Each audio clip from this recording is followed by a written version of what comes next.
निकलने लगा था। गर्मी असहनीय होती जा रही थी और फसलें सूखने लगी थीं। सभी लोग गर्मी से बेहाल थे। फिर भी गांव के लोग एक दूसरे की मदद करते हुए जीवन चलाने की कोशिश करते। उसी गांव के कुछ दूरी पर पहाड़ी क्षेत्र में एक प्राचीन गुफा था, जहां एक वृद्ध साधु रहा करते थे। उनके बारे में कहा जाता था कि वे इंद्रियों पर नियंत्रण रखने वाले बड़े ही दयालु और अनुभवी साधु हैं। कुछ लोगों ने उन्हें साधु और कुछ ने फकीर भी समझा, लेकिन असल में वे एक व्यक्ति ही थे। उनका नाम महात्मा शिवानंद था, जो वर्षों से तपस्या कर रहे थे। वे अपने दिव्य तप से पहाड़ की उग्र जलवायु को भी सहन कर लेते थे, किंतु इस बार मौसम इतना विकराल रूप ले चुका था कि उनकी सहन शक्ति भी चूकने लगी थी। हे प्रभु, यह कैसी अग्नि परीक्षा है। मेरे शरीर की समस्त शक्ति मानो सूख सी गई है। इस भीषण गर्मी में भी मैंने सदा उपवास और साधना को ही अपना जीवन बना लिया है, पर अब शरीर जवाब दे रही है। गर्मी से साधु महाराज की हालत खराब होने लगी थी। गुफा के बाहरी हिस्से में सूरज की रोशनी इतनी तीव्र थी कि अगर कोई बाहर खड़ा होता तो कुछ ही देर में पसीने से लथपथ हो जाता। पहाड़ी इलाका में जो छोटे मोटे तालाब थे वह भी सूख चुके थे और वह पानी के बिना और भी तड़प रहे थे। ऐसे में साधु बाबा ने सोच लिया कि आज उनको किसी भी तरह गांव जाकर लोगों से सहायता लेना ही पड़ेगा। गुफा में अब और रुकना जीवन के लिए खतरा हो सकता है। सुबह का समय था, पर धूप इतनी तेज कि लगती थी कि मानो दोपहर हो गई है। साधु शिवानंद अपने शरीर को संभालते हुए धीरे धीरे पहाड़ से उतर रहे थे। उनकी चाल डगमग हो रही थी, कंठ सूख चुका था, पर मन में अभी भी उम्मीद थी कि गांव के लोग उनकी सहायता जरूर करेंगे। रास्ते में उन्हें एक चरवाहा मिलता है, जो अपनी भेड़ियों को पहाड़ पर चराने ले जा रहा था। अरे बाबा जी, आप इस भीषण गर्मी में कहाँ निकल कर जा रहे हैं? आपकी तबीयत तो ठीक है ना? हे बेटा, मुझे कुछ पानी की आवश्यकता है। बहुत कष्ट में हूँ। क्या तुम्हारे पास पानी है? चरवाहा असमंजस में पड़ जाता है। उसके पास भी सिर्फ एक छोटा सा पानी का मशक था, जो पूरे दिन उसके लिए काफी मुश्किल से चलता था। कुछ क्षण सोचने के बाद वह थोड़ा पानी साधु को दे देता है। बाबा, मेरे पास ज्यादा पानी नहीं है, पर जो है वह आपको दे रहा हूँ। आप गांव पहुँचे तो और लोगों से भी मदद मांग लेना। साधु को थोड़ी राहत मिलती है। उन्हें इस चरवाहे में उम्मीद की किरण दिखती है। साधु उसे आशीर्वाद देकर आगे बढ़ जाते हैं। जब साधु गांव के पास पहुंचते हैं तो देखते हैं कि गांव के पास में ही एक ही कुआं था, जो अब लगभग सूख सा गया था। गांव के लोग दिन भर उसका पानी निकालकर अपने अपने काम में लगा लेते थे। साधु शिवानंद जब गांव में दाखिल हुए तो सबसे पहले उन्हें तेज धूप ने इतना तपन दिया कि उनके गर्दन पर चमकती पसीने की बूंदें झलक आईं। गांव की गलियों से गुजरते हुए वे देखते हैं कि अधिकतर मकान मिट्टी के बने थे। कुछ बैल बेचैन होकर तड़फड़ा रहे थे। थोड़ी दूर जाने पर साधु को कुछ लोग दिखाई देते हैं, जो मिलकर एक सूखे तालाब की तलहटी साफ कर रहे थे।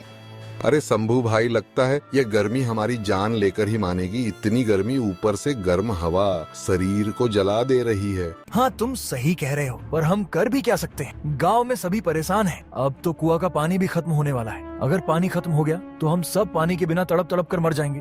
हे भक्तों, क्या कोई मेरी सहायता कर सकता है? मुझे पानी की अत्यंत आवश्यकता है, और यदि कुछ छाया या विश्राम का स्थान मिल जाए तो मैं आपका आभारी रहूंगा। ग्रामीणों ने उन्हें देखा, पर कोई खास उत्सुकता नहीं दिखाई। उन्हें लगा कि यह कोई साधु या भिक्षुक होगा, जो भीख मांगने आया है। बाबा, अपने लिए पानी जुटाना इस समय हमारे लिए भी मुश्किल हो रहा है। हम खुद यहाँ सूखे तालाब की सफाई कर रहे हैं, ताकि बरसात आए तो पानी संग्रहित कर सकें। ऐसा नहीं है कि हमारे पास कोई भंडार है जिसे हम लुटा दें। मैं समझ सकता हूँ बेटा, पर मेरी दशा बहुत दयनीय है। मैं पहाड़ से नीचे आया हूँ, गुफा में रहता था। अब इस अत्यधिक गर्मी के कारण मेरा शरीर साथ नहीं दे रहा। सिर्फ कुछ घूंट पानी और थोड़ा विश्राम दे दो। साधु महाराज को इतना कहने पर भी कोई उनको एक गिलास पानी तक नहीं दिया। फिर वह आगे बढ़ते हैं।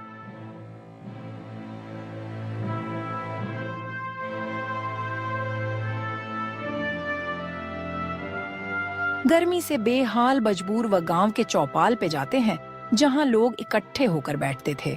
चौपाल के बीच में एक बड़ा वृक्ष था, जिसकी छाया ही कुछ राहत देती थी।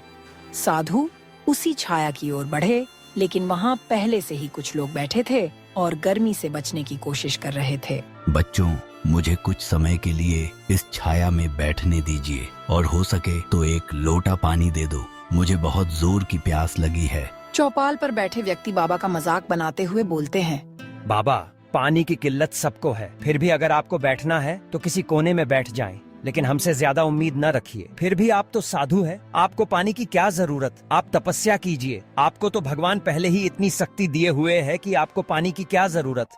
साधु जी शर्मिंदा होकर धीरे से कोने में बैठ गए। वह अत्यधिक थकान महसूस कर रहे थे।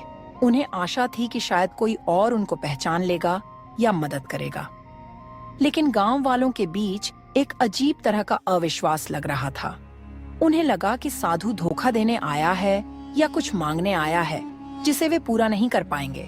कुछ देर बाद गांव का मुखिया वहां आता है। वह एक तगड़ा ऊंचे कद का व्यक्ति था, चेहरे पर रोबीला भाव और आंखों में कड़ापन। उसका नाम था भगवंत सिंह।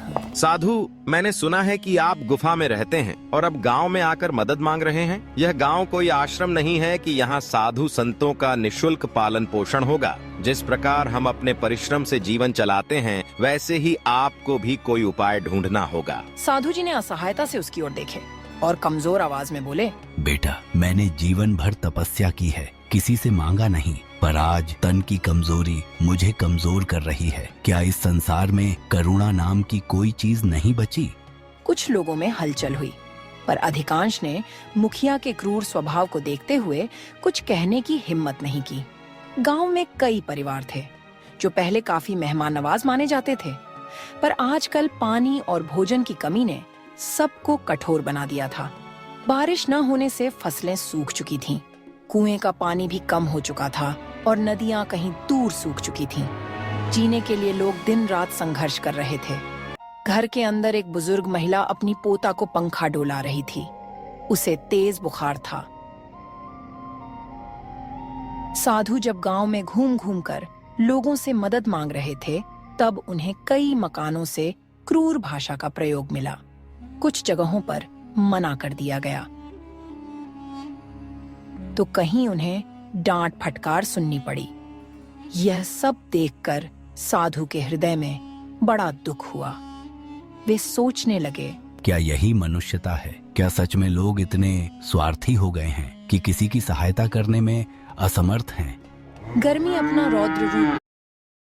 पीरियड्स में लीकेज का डर हो या स्किन इरिटेशन,